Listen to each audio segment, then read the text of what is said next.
Hi, my name is Morgan Lloyd. I'm the program coordinator here at the African American Museum in Philadelphia. And hello, my name is Amber Mays. I'm the director of events here at the African American Museum in Philadelphia. This year will be my 11th year at the museum.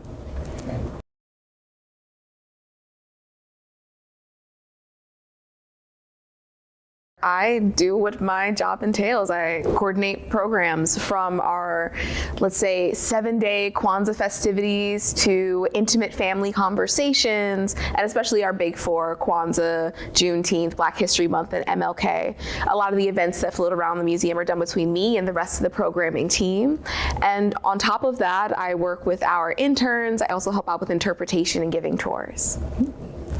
And as a director of events, I help organizations, individuals, foundations, companies, you name it, host events here at the museum. We host a lot of events from board meetings to wedding receptions to weddings, to just general cocktail and evening receptions. I also have the pleasure of assisting our amazing programming team for any needs that they have for their Big Four programs, as well as the programs that take place throughout the rest of the year.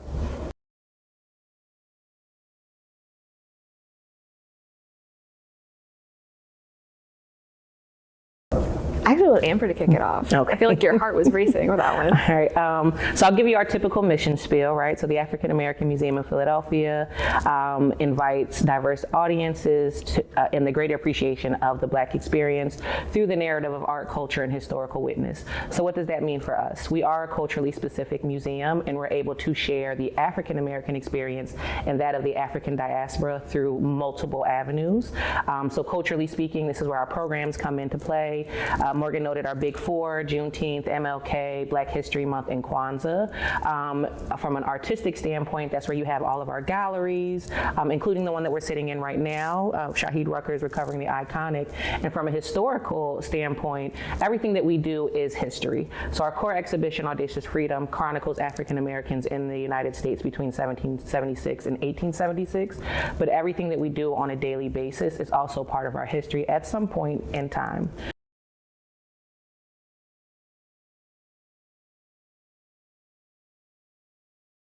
Our family environment, I'll share. Doing events, I have had the pleasure of talking with clients who came here as children with their parents, who met at one of our programs, our exhibition openings, who remember just that memory of their family coming to the museum. We'll be 50 next year, and so I think that's one of the things that really draws people to the museum, is that this is a community resource, but it's also a, as I like to say, family location as well. So you can connect, you can network. This is kind of, it's a vibe, I say, to summarize it. We are a vibe, and we're a place to be. And what's nice about working at the museum is that we don't just curate for the Big Four, but we also curate for each of those special exhibitions. We also find independent programs that partner with community members. We're trying this initiative where it's AMP in the community, where we invite folks from outside to come in, or us going out to other locations. So it's a wonderful opportunity to meet people where they are and whatever angle and perspective that they have. So for instance, for our Pearl Bailey exhibition that just launched, we have had an outpour of not only community members that normally visit our museum, but we've also had a lot of elders and Pearl Bailey enthusiasts who unexpectedly, some of them even have relationships with her and have donated some stuff to us based upon their experiences here. What we didn't see coming was we also ended up having a donation from the former head of Philadanco, who was a former Pearlette for Pearl Bailey. There's so many different angles. So long as we're continuing to serve the community continues to show up.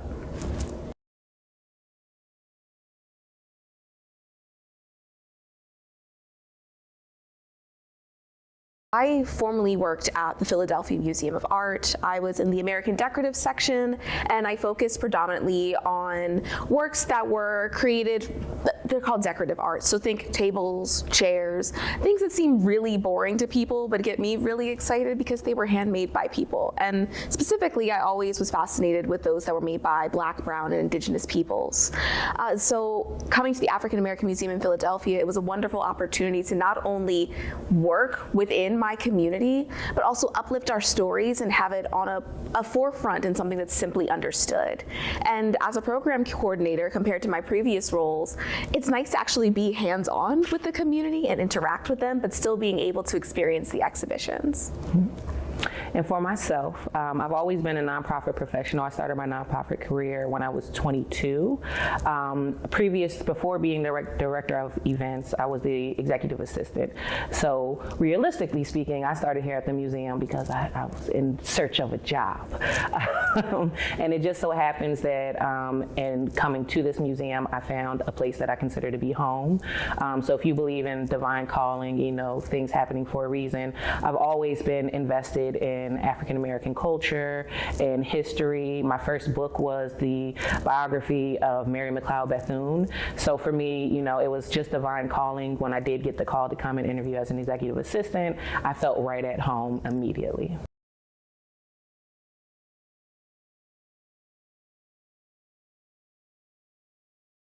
So working at a nonprofit, one of the things that you always forego is what some would consider a high salary because you are mission driven. So the focus more so is making sure that we can provide the community with the educational and historical resources that they may not be able to receive in their own neighborhoods or by way of their school.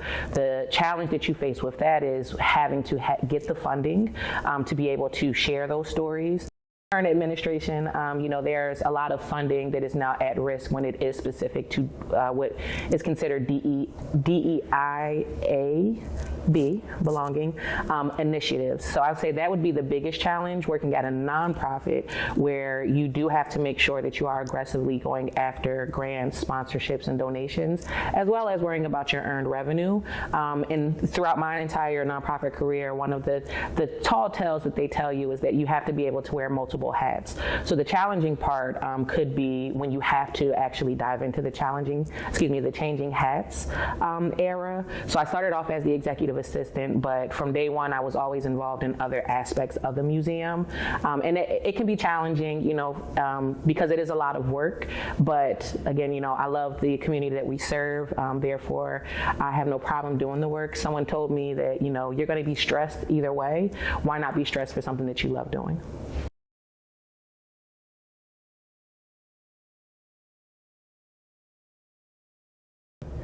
Well, my favorite one, and I'm being biased because I work with him on a daily basis, was the exhibition that our exhibitions manager and artist in residence, Richard J. Watson, hosted in 2002, I believe it was, 2002 through 2003. It was his first solo exhibition, and I had the pleasure of watching him throughout the summertime, finish touching up all of his pieces and just becoming really excited about everything that went into it. So that was one of my favorite exhibitions, I'll say. I would say one of my favorite exhibitions was our recent Rising Sun exhibition that took place last year. As someone who transitioned, I'm still an emerging professional in the museum industry, though I've been working in museums for about 6 years at large. But it was a wonderful opportunity, as it was not only at the museum, but it was also in partnership with the Pennsylvania Academy for Fine Arts. It was an exhibition split between two institutions. It was my first time ever experiencing a project like that, and also being able to have the opportunity to add input, to be able to contribute to some of the marketing ideas and so much else. And the results of it was really wonderful, not just because here at the museum I was able to interact with incredible artists and work with the community, but it was nice seeing the broad stretch of audiences that we were reaching between the two institutions, and encouraging people to also come here and see it as their home. And yeah, folks really took to that well, and it was my first time stepping into programming in such a way, so it was wonderful to be able to invite people and tell them they can be here too.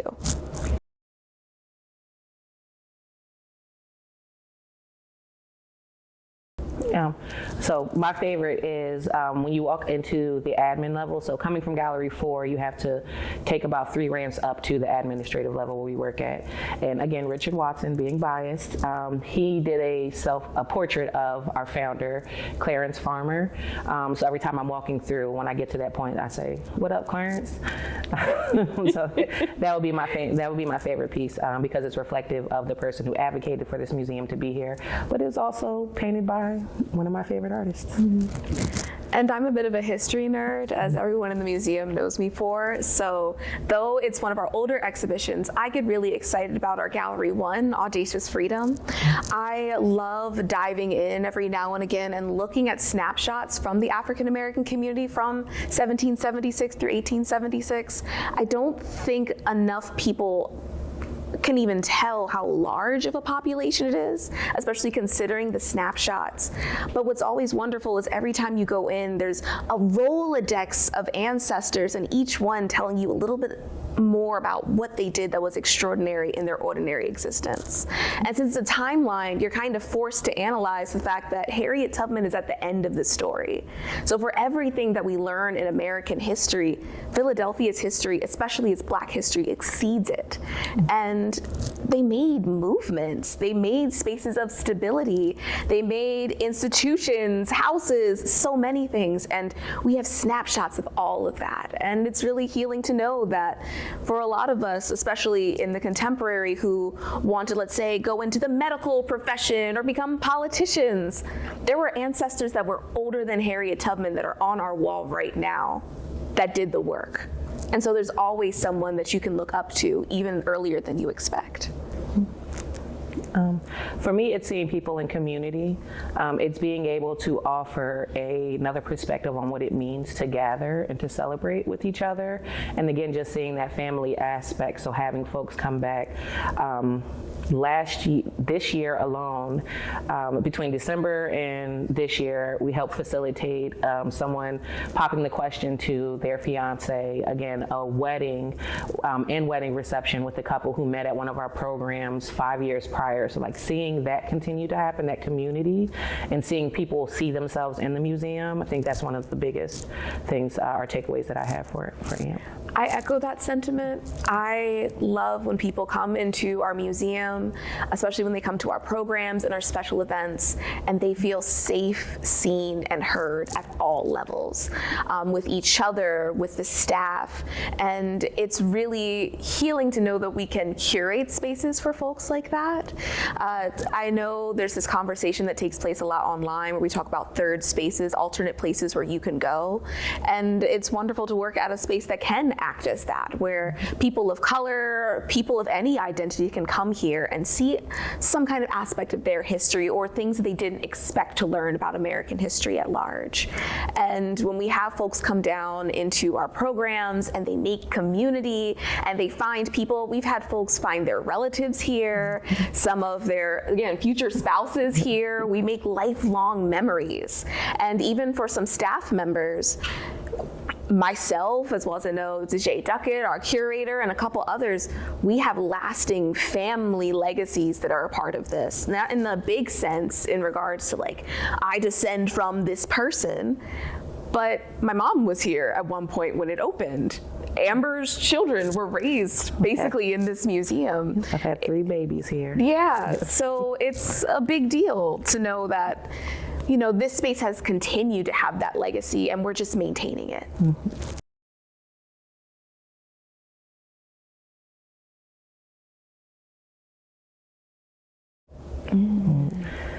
So my quote is, "Take to the oars when the wind subsides."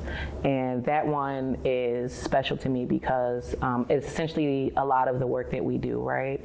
Everything's not going to be smooth sailing. You are going to have some of those rough times where the wind or the sea will try to throw you left and right, and you can't fight against it. Rather, you take to that oar and you try to go with the wind. So I think of COVID specifically, you know, that was a challenge that everybody faced. For us, the biggest challenge was continuing to provide the services that we provide in a virtual world, but then also being community for each other in a world where everybody didn't know, like, what does tomorrow look like? So that quote to me, I think is probably the best one that has come out of the museum. And it also tells the story and resilience of African Americans in general, you know, being able to go with the flow and still find a way to forge your own path, no matter what is being thrown in your way.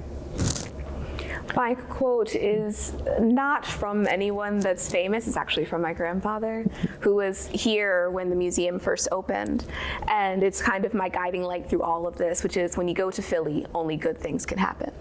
And so knowing that he was here, it's just an emphasis on the fact that working at the African American Museum in Philadelphia, our responsibility is to tell a Philadelphian story. Our responsibility is to care for a Philadelphian community, which means we can only provide things that are good and amazing to our community. We have to consider what can take care of them. We have to make sure that we have spaces where they can feel cared for, because only good things happen in Philadelphia, at least according to my papa. And I want to make sure that we maintain that, especially in this Philadelphian space.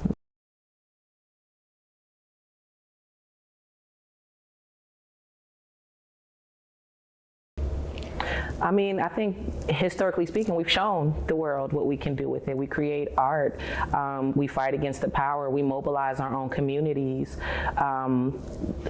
We essentially figure out a way, right, to make things happen. We've been through some of our roughest times, we've been through some of our greatest times. And again, like I said, we've had things thrown at us left and right, but that doesn't stop our ability to continue to move forward. And not only move forward, but take other people with us as well. So, you know, as a disenfranchised community, we regularly lead the charge for other disenfranchised communities to come along with the wins that we take. So I think that we've shown the world since day one what we can do with it. You know, if you give us everything that's left over from a pig, we'll make chitlins with it. We come up with inventions. If you make us work for free, we'll figure out a way to make that more efficient. You know, if you set us free and you don't give us that mule and the 45 acres, we'll figure out a way to continue, you know, to continue to provide for our families, continue to grow, to continue to be innovative, and just continue to be authentically and unapologetically Black. Yeah, everything she said, and I know sometimes life can feel a little bit hard as a Black person, especially as we listen to everything that's being thrown with us with the news and the media. One thing that, especially as a museum person, I'm slightly biased, but there is always an example of how to survive that's more accessible than you think. For whatever hardship we're experiencing, our ancestors struggled with more. And they might have even struggled with things that are parallel to what we've experienced, but we may not know exactly what it is. So I encourage every person of color, and especially those that identify as Black and of African descent, just to dive in a little bit more into history, their local history, the national history, different states, nuanced, because there is always an ancestor who is a prime example of how to get through it, with a strategy already premeditated that you can mirror perfectly. Again, as Amber was saying, we've made our own movements. We've worked within community. We have gone through all kinds of awful things throughout the period of us being on the Americas. And yet, we still continue to survive. And even when you think of, let's say, a giant like Martin Luther King. Martin Luther King once said, the cradle of civil rights is in the city of Philadelphia. That means at one point in his lifetime, he was looking at people in Philly and what they did to create civil rights movements generations before he was born. And when you look at what he did, you'll realize the model was already set. So sometimes it's better for us to look back to move forward.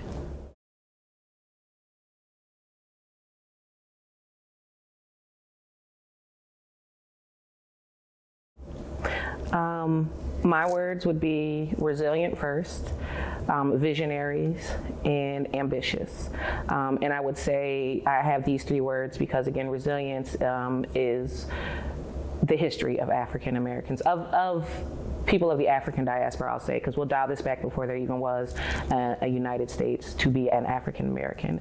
But resilience, right? Again, no matter where you took us, what happened with us, we continue to prevail. What did I say? Ambitious, right? Because there was always something more that we wanted to do, right? Whether that story is told or not, there was always something more that we wanted to do. We literally, I think, birthed a nation well before it was a nation, right? And then visionaries, yes, so visionaries. So again, a lot of the world's culture really runs off of African American culture. and that visionary are those visions that we have, are those things that have made or break technology, again, culture, movement, things like that. So I would say all of those three things. I would say that being Black, it's expansive, it's communal, even when it doesn't feel like it sometimes. And in my opinion, despite all things that we've learned, it always has good foundation. To be expansive, to emphasize Amber's point, there are many ways in which someone has an African American experience here. To be African American, to be Black in the Americas, is a very unique experience, but also very nuanced. Because you can be Jamaican, but also live here. Your history looks nothing but similar to what African Americans had, and yet you're still enveloped into this American Black story in both the contemporary and history. And at this museum, we are responsible for every single one of them. And when I think of African Americans, I consider every single one of them. We are more expansive than I think what is often described to us, even for those that identify historically as traditional African Americans. You have some ancestor that broke the rules that you have no idea of, I guarantee it. Communal, I remember the last two. So communal, whether you see a big conversation that's happening nationally with African Americans and us being in community with one another, or whether it's as simple as the folks on your block. We always have been a people who think about other people. We've always been in some relationship to other folks. Skin folk, kin folk, we always consider where we are relationally to other people. And the simplest thing is you can walk down the street and give someone a head nod and you know that's community. You may not talk. You may never even have the same tones in conversation, but that's still someone that you can see and respect. Oh, and foundations. We have great foundations. No matter how someone came to the Americas, the people that we come from were incredible people and continue to be incredible people, whether or not we will ever know their names.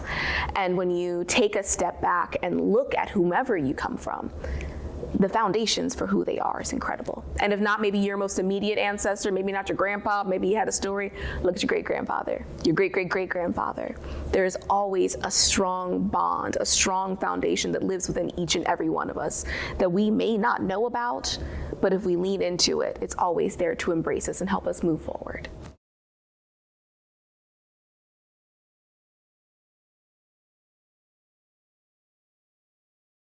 So in the fall, November 1st, we'll be opening up Ruth Carter's Afrofuturism and Costume Design. And Ruth Carter is the person responsible behind the costumes that you see in movies like Black Panther, Sinners, Do the Right Thing, Coming to America. And as someone who was old enough to see all of those films, very excited to see those costumes kind of come into the space. But I'm more so excited to see what I anticipate is going to be a big draw from the community, not just in Philadelphia, but within the tri-state region and hopefully nationally as we enter in our 50th anniversary next year. So that Ruth Carter exhibition, I think, is the one that's most exciting for. Yeah, Ruth Carter is so exciting. The nerd in me is really excited about seeing T'Challa's costume in person. But also I'm really excited about how the community will respond to it and ways that we could engage the community. And I also appreciate that though we're receiving movies that have already happened, and a lot of them do lean into history a little bit, like Selma, for instance, one thing that's really exciting about it is Ruth Carter titled this exhibition Afrofuturism. And Afrofuturism is a huge movement. If folks do not know anything about it, I highly encourage them all to just look it up. It's basically stating that when you imagine a future, you should automatically imagine Black people existing there and taking up space. And that can date even back to, people attribute Harriet Tubman as the first Afrofuturist, because she was the one who went into the Deep South, took people from desolate situations and told them to go forth and imagine what their infinite possibilities and futures could be. So I'm really excited to engage in the community to discuss what the future of Blackness can look like, whether it's through arts and culture or through community and conversation or movements. this exhibition is supposed to envelop all of those themes, past, present, and then wherever we're going next.